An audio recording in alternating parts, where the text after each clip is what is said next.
In this episode, we talk about India becoming a part of the world's largest radio telescope project.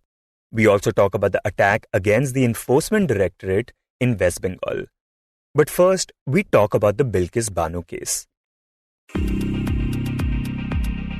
Hi, I'm Shashank Bhargava, and you're listening to Three Things, the Indian Express news show. During the Gujarat riots of 2002, Bilkis Bano, who was pregnant at the time, was brutally assaulted and gang-raped by a mob. Now, back in August 2022, the 11 men who were convicted in the case and had been awarded life imprisonment were released by the Gujarat government for their quote-unquote good behavior, a decision that had received widespread condemnation. But now, yesterday, the Supreme Court struck down the remission that was granted to them and also directed these men to report to jail authorities within 2 weeks. The court ruled that the Gujarat government's decision to remit their sentences and set them free was illegal, adding that it had no jurisdiction to entertain the application. Here's Advocate Vrinda Grover addressing the media shortly after the verdict was announced. In this case, the trial was transferred by the Honorable Supreme Court to a special court in Maharashtra where they were convicted, and that conviction has been upheld by all superior courts. Therefore, the appropriate government, as has been decided by this court and which is plain in the meaning of the Code of Criminal Procedure, Section 432, was the state of Maharashtra. The court said that the order that was obtained in 2022 May from this court saying that the state of Gujarat will decide is an order which was obtained by playing fraud upon this court. All facts were not placed before the court. If such an order is obtained, that order has no meaning in the eyes of law. It is a nullity in the eyes of law. And there are many judgments of the court which have been cited. Therefore, the court has said that given all this, the manner in which the remission orders were passed by the state of Gujarat, which had no power to do so. They also said that the arbitrariness with which the discretion was exercised and the usurpation of power by the state of Gujarat, for all these and more reasons, rule of law must prevail. The court will uphold the rule of law, and therefore all the convicts have been directed to go back to prison within a fortnight. Now, back when they had been released, we had spoken to Indian Express's Sohini Ghosh, and she had highlighted how even while they were serving sentences, all of them were granted paroles, furloughs, and temporary bails. In fact, Sohini found out that 10 out of the 11 men were out of jail for more than 1,000 days each, and the 11th convict was out for 998 days. And this is important because while they were out of jail, there were complaints about witnesses getting threatened, and even some offences were registered against these men.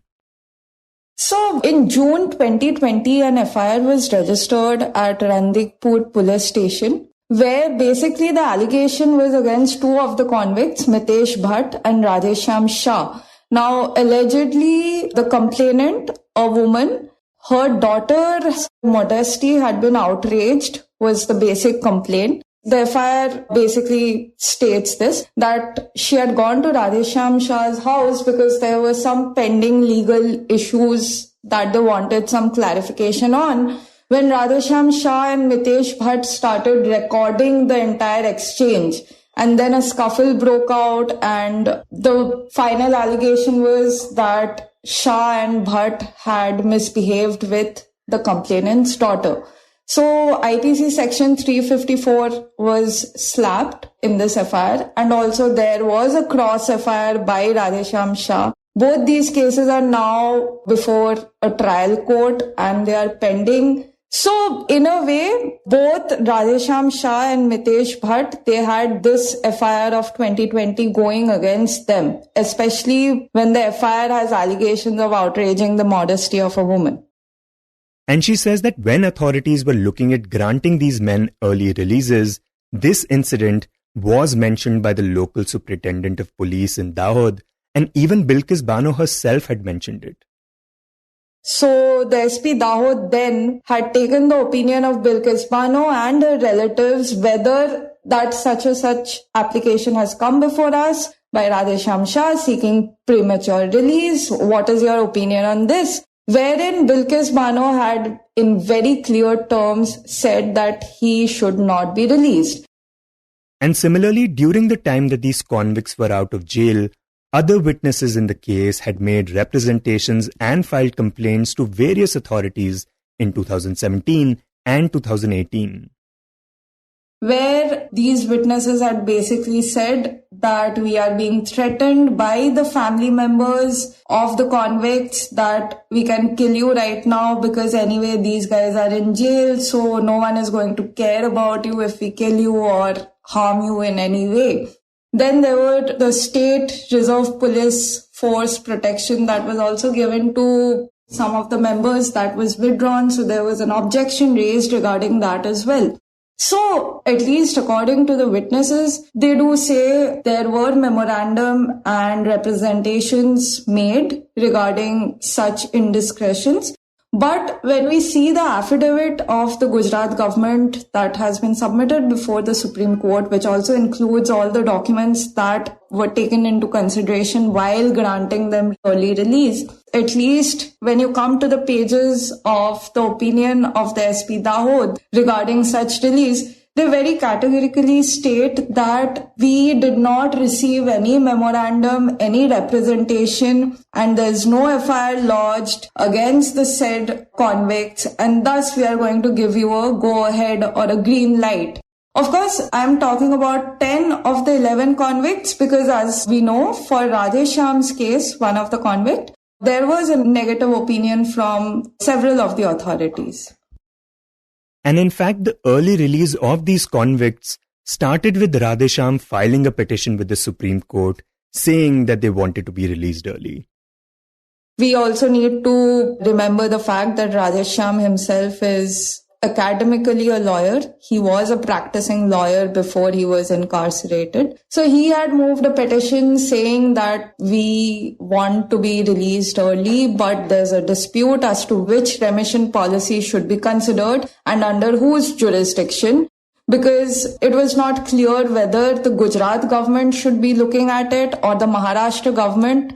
Maharashtra government figures into this because the trial of the case had taken place in Mumbai, in the jurisdiction of Maharashtra. So ultimately, the Supreme Court had ruled that this would be under the Gujarat government's ambit and the remission policy applicable at the time of their conviction would apply here. So that would be a 1992 policy. The next policy had come in 2014 and these guys were convicted in 2008. So considering this fact, the 1992 remission policy was used. And this helped them because Sohini says that the new remission policy, the one that came up in 2014, said that those convicted of gang rape and murder cannot be considered for remission. But the 1992 policy had no such exceptions. So that gave these 11 convicts an upper hand, wherein without such exceptions being at play, they could actually be considered for remission. So based on this 1992 policy, various opinions were sought as per the legal process, wherein you had to get an opinion from the CBI, that is the investigating agency. You had to get an opinion from the trial court where they were tried. So that would be the special CBI court in Mumbai. Then opinions were also sought from the superintendent of police of Dahod, collector of Dahod. There was the jail advisory committee. And after that, more opinions were sought and were eventually sent to the Gujarat Home Department, which endorsed it and finally sent it to the Union Ministry of Home Affairs. And it was the Ministry of Home Affairs that finally gave the approval to release these convicts. But in yesterday's judgment, the Supreme Court said that its earlier order, which directed the Gujarat government to decide the remission as per the 1992 policy, was obtained by fraud and suppression of facts. And it is for this reason that the order was nullified. In fact, the bench of Justices B.V. Nagaratna and Ujjwal Bhuiyan also called the Gujarat government's move an instance of usurpation of power which it did not have, and a classic case where an order of the apex court has been used for violating the rule of law. And what's worth remembering is that back when the convicts were released, a number of BJP leaders had come out in support of it. So, of course, we had heard C.K. Raolji, who was part of the jail advisory committee, a BJP guy who's endorsed their release on the ground that they are good Brahmins with sanskar. So that was one reaction we had. Now we have Union Minister Prahlad Joshi saying that everything was done as per legal provisions.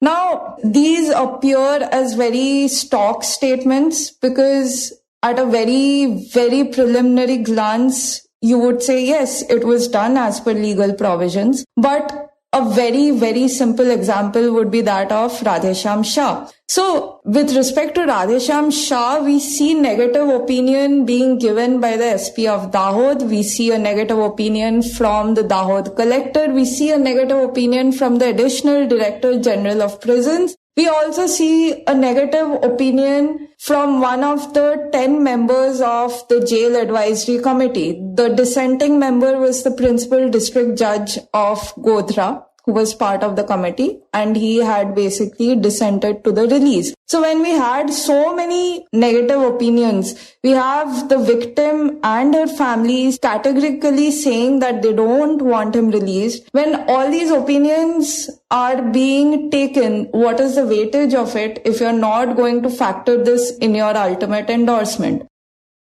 Now, shortly after the Supreme Court's decision yesterday, sources told the Indian Express that Bilkis Bano was relieved but not victorious, now that the court upheld the petition challenging the Gujarat government's move.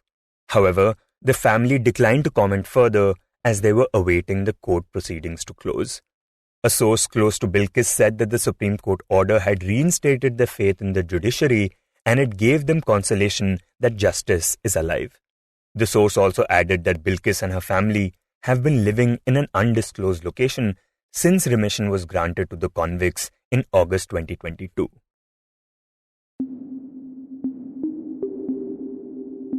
And next we talk about the Square Kilometer Array Observatory, an international mega science project that India will now be part of. This observatory will serve as the world's largest radio telescope, aimed at expanding the scope of astronomical observations and enhancing our overall understanding of the universe and its evolution. And it's important to note that the Square Kilometer Array Observatory is not a single telescope. Instead, it is a group of thousands of antennas that will be installed in the remote regions of South Africa and Australia. But despite being apart, they will operate as one large unit intended for observing and studying celestial phenomena. This project is a unique endeavor, one in which the Pune-based National Center for Radio Astrophysics and several other institutions have been involved in development since its inception in the 1990s. In this segment, my colleague Niharika Nanda speaks to Anjali Marar, who writes on science for the Indian Express. Anjali, could you tell us what exactly is the Square Kilometer Array Observatory and what is its significance? So the Square Kilometer Array Observatory, or the Square Kilometer Array, this is the proposed world's largest radio telescope which humans are planning to build. So this, when you say telescope, you may imagine as one entity, but that is not the case. This SKA will be built across 2 continents, in Australia and in South Africa. So there are going to be hundreds and thousands of antennas collectively acting as one unit, and they will be looking at the sky to capture radio signals that come from the celestial objects in order to further the understanding of how the stars and galaxies formed. Is it possible to detect gravitational waves? So there are a stream of science goals which are awaiting once the Square Kilometer Array, or the SKA, at least the phase 1, will be built and ready by the end of this decade. So now India has finally become a member with the recent cabinet approval for joining this international consortium of nations. And could you talk a little bit more about how India entered this multinational collaboration and how will it be contributing to it?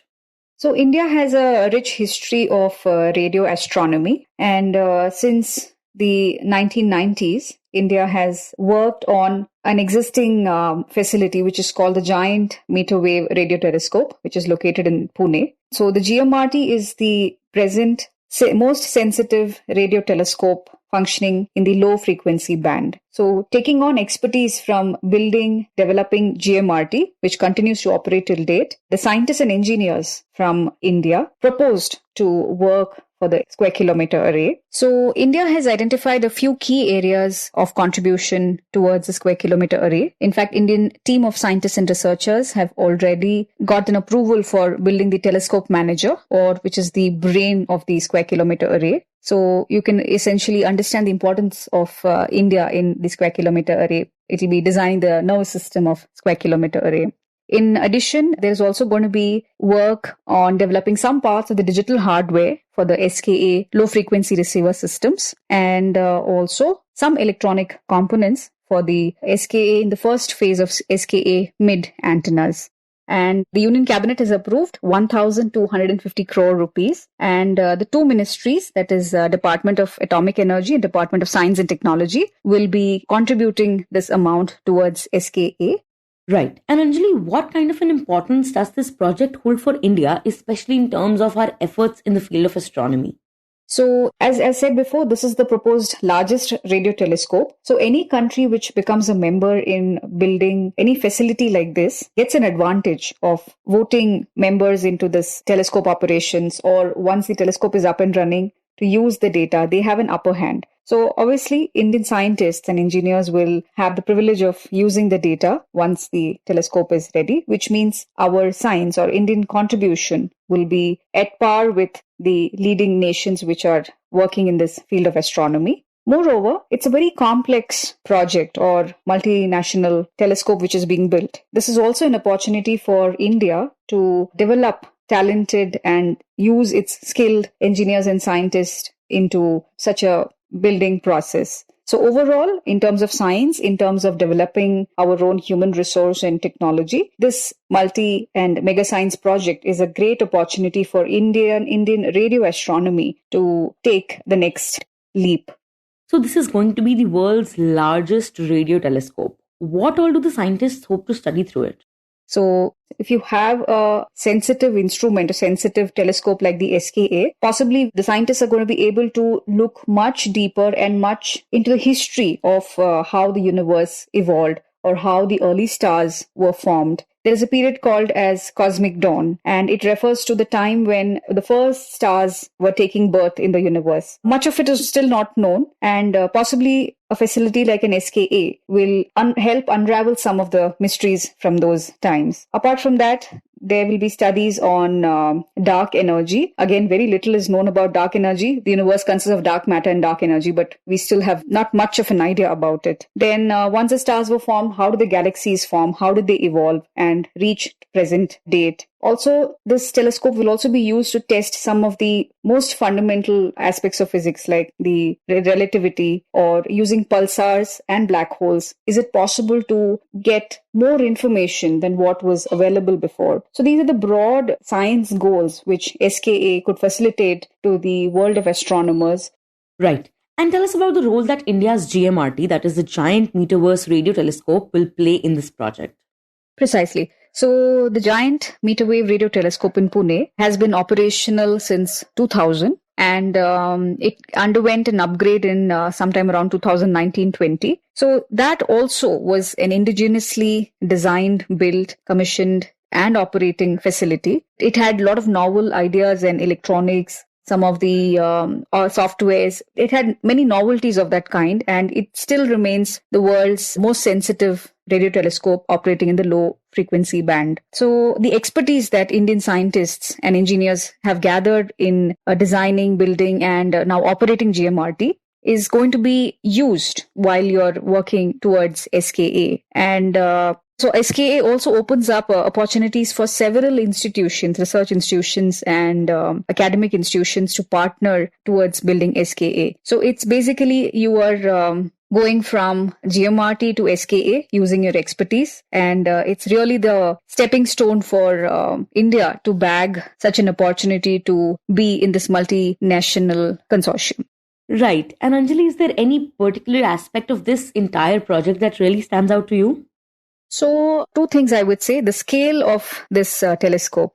There would be over 1 lakh antennas operating from South Africa and Australia, trying to look for signals which possibly were not able to detect so far. The amount of people involved in it, there could be several hundreds and thousands of engineers and scientists who are going to be involved in this. So one can imagine the requirement of collaboration between the countries. So at the moment, there are over 10 countries who are contributing into SKA, and this list is just adding. So India is in the process of the final ratification, which is expected in the few years. So one can imagine the amount of collaboration that is required. So you have all the leading countries, for example, South Africa, Australia, United Kingdoms is where SKA headquarters will be located. So UK is involved, Portugal, Spain, Switzerland, China, Italy, France, and there are a few more countries which are almost in the final stages. So the scale of it, what I'm trying to say, is enormous, and it has never been attempted before, which also comes to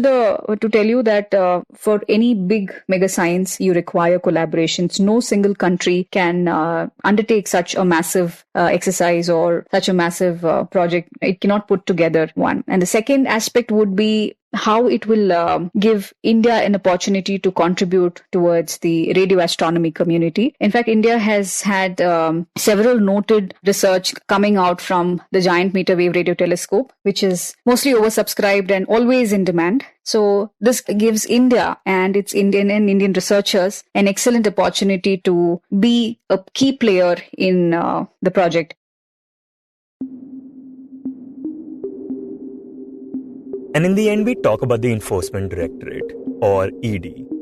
Last week on Friday, the agency officials were attacked by a mob of men and women while the team had gone to search the house of TMC Zilla Parishad member Shahjahan Sheikh in connection with an alleged ration distribution scam.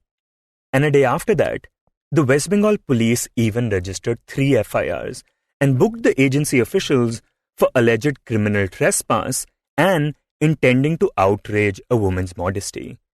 Now, yesterday, in response, the BJP filed a public interest litigation in the Calcutta High Court demanding a probe by the National Investigation Agency, or the CBI. In this segment, Indian Express's Shantanu Chowdhury joins us to give us more details. Shantanu, first tell us, what was the reason that the ED had gone to search the house of Shahjahan Sheikh?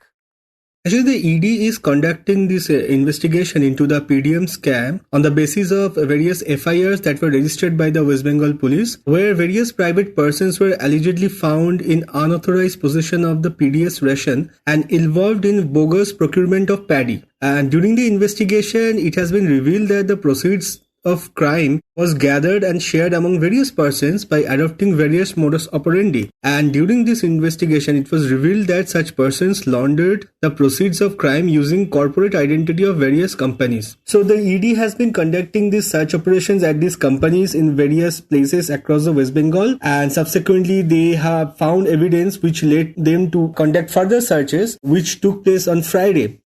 And could you describe what happened when the ED went to search the premises of Sheikh's house? So what happened on that day is that an ED team was on their way to the residence and the companies of the Trinamool leader, Shahjahan Sheikh, who is a very influential leader in the area and who has a widespread mass base. While they were on the way to the house of the Shahjahan Sheikh, several people had targeted the vehicles of the ED teams, and several persons were also injured in this attack. The ED said that 3 of their officers sustained head injuries and later they were admitted to the hospitals. And after that ED had also lodged a complaint with the police, and the police had also lodged a counter complaint against the ED. And so after that, the ED issued a circular notice against the Trinamool leader Shahjahan Sheikh, who is absconding till now. There are also reports that he might cross to Bangladesh from the border, India-Bangladesh border, but according to the sources that did not take place and he is still in the West Bengal. So that's what happened on Friday, which led to a political uproar in West Bengal, and with ruling and opposition indulging in war of words against each other, while the BJP accused the TMC government of failing to ensure law and order in the state, as the ED officials, which is a central investigation agency, were stopped by the locals from carrying out their investigation or carrying out their searches. And the TMC, on the other hand, said that the ED did not inform the police before going there, which led to such a situation in the area. But so far, they have maintained that, the ED should have informed the police before going to the places. Right, and we understand that on Monday, in response, the BJP filed a public interest litigation in the matter. Could you talk about what the party has said in that regard? Yeah, at first the BJP sought intervention from the center and asked the governor of West Bengal to intervene and take steps to address the issue, which is the deterioration of the law and order in the West Bengal. The BJP said that the TMC government has completely failed to maintain the law and order in the state. Therefore, the incident which took place on Friday should be investigated by either CBI or NIA. That's what the BJP demanded. And to take one step ahead, the BJP moved Calcutta High Court. They moved a PIL at the division bench of Chief Justice T.S. Shivagnanam and Supratim Bhattacharya and prayed for an urgent hearing. However, the court admitted the plea but refused to give it an urgent hearing and posted the matter for hearing next on this Thursday. So the BJP in its PIL has sought a CBI or an NIA probe into the matter and also demanded the immediate arrest of the absconding TMC leader Shahjahan Sheikh, and that's what they plead before the division bench. And Shantanu, could you put this entire thing into context? Because there is a history of a tussle between the TMC and the central agencies.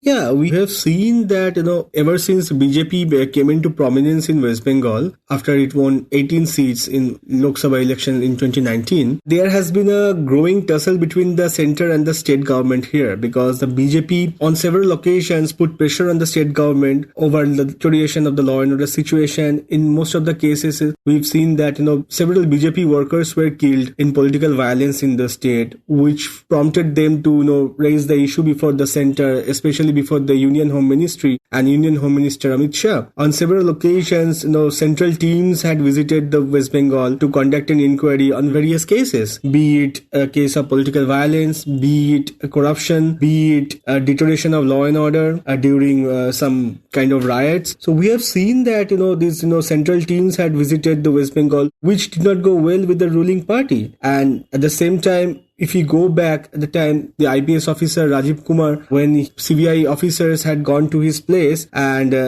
didn't find him, the Chief Minister Mamata Banerjee has, staged a dharna in the city against the central agency's move. So there has always been a tension between the center and state when it comes to the central investigation agencies, conducting their investigations in West Bengal. Because the TMC has always kept saying that, the BJP is using the central agencies against its party leaders and party workers and even against the state government employees. So there are instances in the West Bengal of a tension between the center and the state. And whenever something huge margin happens here, it gets intensified.